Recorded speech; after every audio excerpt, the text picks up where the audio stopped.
Good evening and welcome to the news at 10.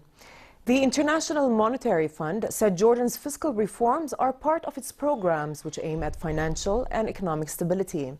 Director of IMF's Middle East and Central Asia Department, Jihad Azur, said the IMF-backed programs aim to achieve more progressive tax reforms to ease burdens on the most vulnerable segments of the society. The IMF, he added, is currently holding further meetings with the Jordanian officials on fiscal reforms as well as preparation of the 2018 budget. Jordan and Lithuania opened new channels of trade and investment cooperation during a Jordanian delegation's several-day visit to the capital, Vilnius. The delegation discussed ways of increasing economic opportunities in the kingdom and promoting Jordan as a center and gateway for businesses in the region. The two sides also agreed to forge partnerships mainly in the tourism and IT sectors. Thousands of Iraqi troops were locked in an armed standoff with Kurdish forces in Kirkuk, just hours before tomorrow's deadline by Baghdad for Kurdish forces to surrender. A Peshmerga commander said Kurdish fighters had taken all the necessary measures and were ready for a confrontation if necessary. So far, the front lines have been quiet, but the Kurds said they had received an ultimatum to withdraw. The two sides have been at loggerheads since the Kurds voted overwhelmingly for independence in a September referendum that Baghdad rejected as illegal.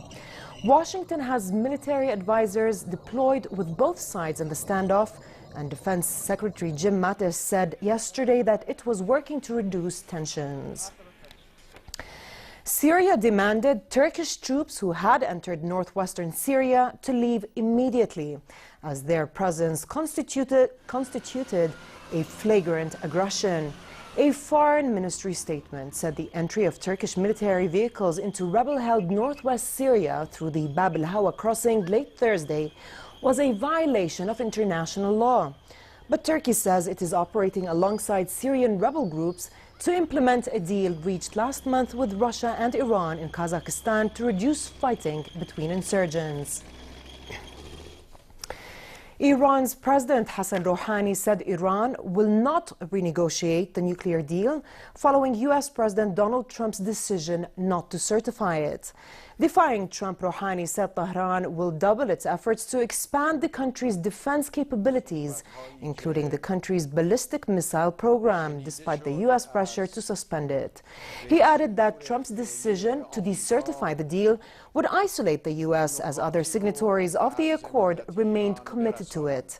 Meanwhile, the European Union's High Representative for Foreign Affairs and Security Policy, Federica Mogherini, said the Iranian nuclear program is not up to any single country to terminate. Speaking in Brussels, she went on to say that the entire international community welcomed the result of 12 years of intense negotiations on the Iranian nuclear program. It is not a bilateral agreement. It does not belong to any single country, and it is not up to any single country to terminate it. It is a multilateral agreement which was unanimously endorsed by the United Nations Security Council Resolution 2231. The international community and the European Union with it has clearly indicated that the deal is and will continue to be in place. The European Union continues to fully support the Iran nuclear deal and the full and strict implementation of all its provisions by all parties. The European Union, together with the rest of the international community, is committed to preserve it to the benefit of all, including the Iranian people. In the U.S., firefighters made headway against devastating wildfires in the heart of California. So far, the death toll has reached 32, but was expected to rise with hundreds of people still missing. Along with the casualties, at least 3,500 homes and other structures have been incinerated, reducing entire neighborhoods in the city of Santa Rosa to smoldering ruins. The National Weather Service warned that winds of up to 100 kilometers per hour and humidity of just 10% could create more critical fire weather conditions well into the evening hours. We move to Morocco, where a museum celebrating designer Yves Saint Laurent will open its doors there next Thursday.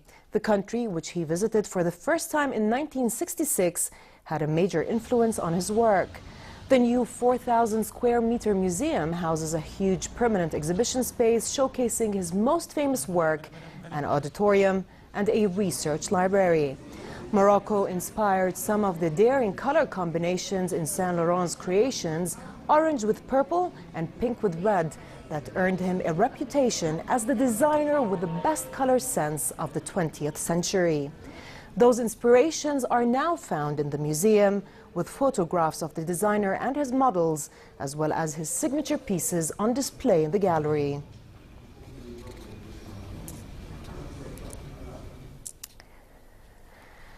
Colorful hot air balloons of different shapes and sizes dotted the skies above Albuquerque, New Mexico early this morning on the penultimate day of the 46th Albuquerque International Balloon Fiesta. Hundreds gathered at Balloon Fiesta Park to enjoy a ride on the giant balloons, many shaped like cartoon animals, as they soared high into the skies.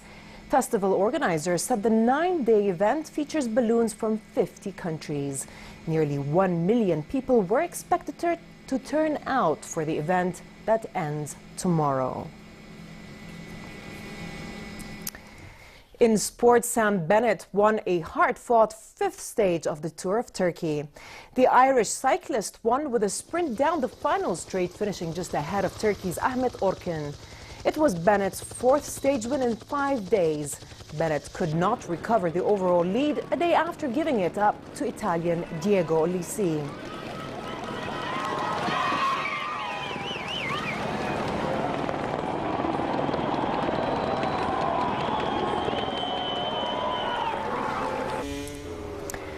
Johann Zarco claimed a surprise pole for Yamaha Tech 3 at the Japanese Grand Prix in Motegi as championship leader Marc Marquez grabbed a spot on the front row. Frenchman Zarco roared to the top of the timesheet on his Nunworks bike with a lap of 1 minute 53.469 seconds late in the session, with Ducati's Danilo Petrucci ripping Marquez into second. Third on the grid, defending champion Marquez admitted a mistake at a corner had cost him a better time. And finally, it continues to be relatively cold tonight and fair tomorrow, with a high of 21 degrees Celsius expected in Amman. In the Gulf of Aqaba, moderate conditions are expected with a high of 29 degrees, northwesterly moderate winds and slightly choppy seas. With this, we come to the end of tonight's news. I'm Dan Abu Sham. Thanks for watching and have a good night.